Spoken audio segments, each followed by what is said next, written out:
Hello, Daniel here and welcome back to the TFL3. Today you join me at Vienna Hauptbahnhof in the Austrian capital of Vienna. And in this video, we'll be travelling to Zurich Hauptbahnhof via the ÖBB Nightjet sleeper to Bregenz, where we change to an SBB Pendolino to get me to Zurich. This is the fourth part of a multi-part series where I travel across Europe. So if you enjoy the video, do stick around if you want to see more. Anyway, let's get on the sleeper from Vienna Hauptbahnhof. As I said last video, I honestly think Vienna is somewhat overrated. I said a bit more last time, but the TLDR was I found it rather too snobby for my liking. Accordingly, I didn't have awfully many complaints about leaving Vienna quickly. In fact, in real life, this is just hours after the last video left off. So, I'm back at Vienna Hauptbahnhof and it's time to board the sleeper train to Bregenz. For the record, I'm going to Bregenz rather than all the way to Zurich because the sleepers there had sold out, but I worked out that changing at Bregenz still got me to Zurich early enough to still see the place. That meant I had enough time to change trains to go south to Milan that day, while still leaving enough time to see Switzerland. I figure that's a fair trade given how expensive Switzerland is. Anyway, without any further ado, it's time to get on board. This train leaves at 10:44 PM and arrives at the terminus in Bregenz on the other side of Austria at 8:29 the next morning. I got a mini cabin because it was the cheapest option and also the only one available this last minute. On top of my Interrail pass, I paid €34.90 for the privilege, which, to be honest, I think is an absolute steal given that this is both travel and accommodation for the night. Now, I will admit I was somewhat hesitant about booking the mini cabin, given the fact that almost 4 bunks have been crammed into the space of a single Caledonian sleeper cabin. However, it was my only option, so I went for it before it sold out, and I'm glad I did, because I would hardly describe even this train as quiet. Imagine some of the trains going to Zurich or other places. As a side note, it is disappointing that only ÖBB seem to have enthusiastically taken up the idea of European sleeper trains, when I think a lot of the continent could stand to gain. So, my first thought upon seeing my room for the night was, well, guess I'm sharing a bed with my bag.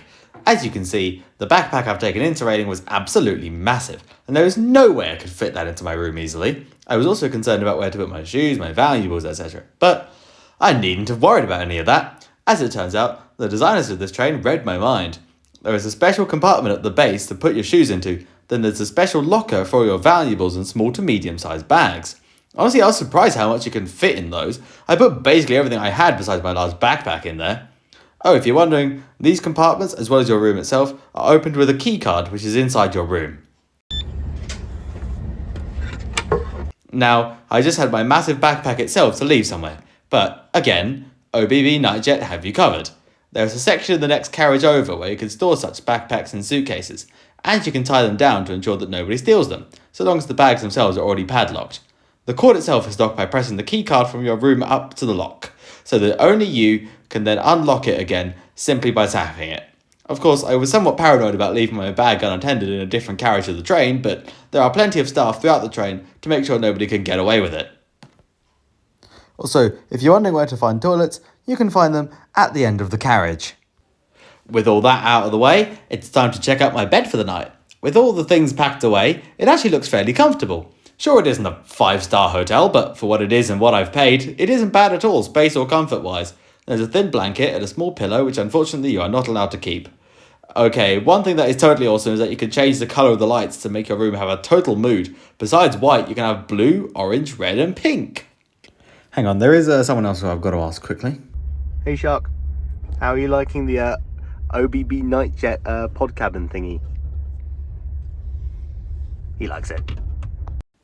So, there is a panel to control the lighting colour and brightness, as well as a blind. There is also a small window which you can use to see into the room next to you if you're travelling with a friend.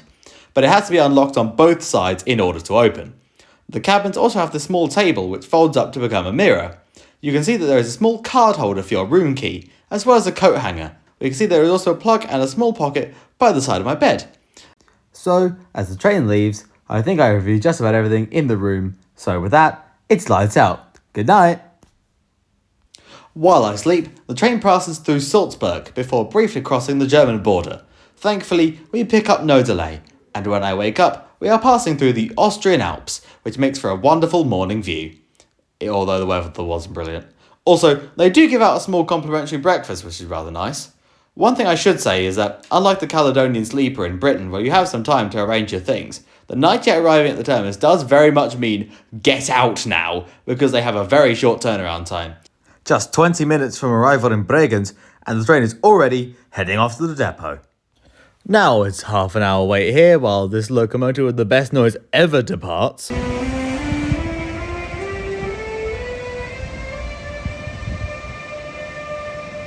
Sorry, where was I? Oh yeah, the SBB Pendolino to Zurich. I was rather tired. Do remember that everything over this episode and much of the last was over the space of just 48 hours. So I didn't film everything perfectly, but I really did enjoy this train. I found it a rather comfortable journey as we crossed the Swiss border, and is that the tight and weird metro? Bloody hell, that got an extension and a half. Anyway, it isn't a long journey before we arrive at the labyrinth that is Zurich Hauptbahnhof station. I know I haven't filmed much of the beauty that Swiss Railways has to offer, but there'll be plenty next episode, so stay tuned. Seriously though, Zurich Hauptbahnhof is such a massive station, and I swear every exit is the wrong one. So, yeah, do leave plenty of time if you're using the station. With that, we conclude part 4 of my Interrail series. I hope you enjoyed this video. If you'd like to see more, then 3 parts will already be available, the last being about my travels throughout Central Europe. However, if you're feeling impatient for more of Europe, including next episode where I travel to Milano Centrale via Lugano and ride some of the Trenitalia Freccia Rossa trains to and from Rome, then the rest of the series is already available for our generous patrons and YouTube members. See you again soon!